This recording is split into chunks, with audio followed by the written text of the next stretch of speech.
Welcome to the Fall 2009 edition of 2000 Words. I'm Mike Eckern, Director of Photography for St. Thomas Magazine. Our first image comes to you from a photo walk. St. Thomas photographers, myself included, occasionally step out and just take a camera with them. And on this occasion, I came across St. Mary's Chapel on the South Campus, caught in gorgeous afternoon light. Now, to a human eye, the scene looked perfect, with the chapel catching the rays of the setting sun. Cameras, however, can't see nearly as wide a range of tones as the human eye. And so for this photo, I had to do some special processing in the computer. What that entailed was taking the same image and processing it two different ways. The first way was processed so that the highlights, the bright spots in the image, the portions of the chapel catching the sun, were properly exposed. The second round of processing took that same image and processed it for the shadows, the front portion of the chapel, the darker places. And those were processed in such a way as to bring out the details, to raise the exposure of that area. Those two images were then combined into the final image you see here. Nothing has been added or removed from the frame. It's just that the same image has been processed in two ways to bring out the details in the darker portions of the frame.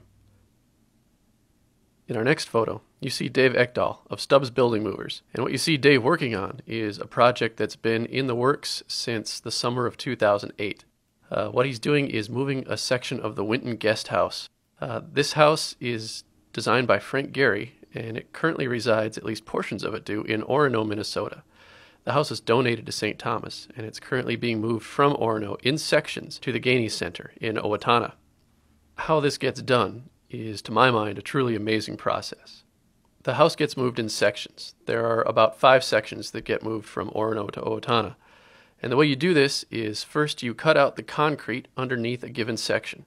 Then you wedge steel beams and manual jacks underneath that section, forming what's called a crib. You can then use those jacks in a variety of ways to wrench that section of the house away from the rest of the structure.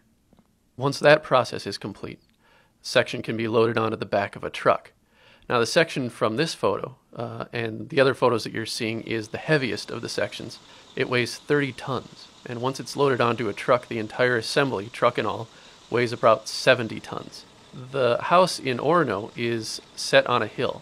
So in order to get these sections out onto the road, they have to be slid down the hill.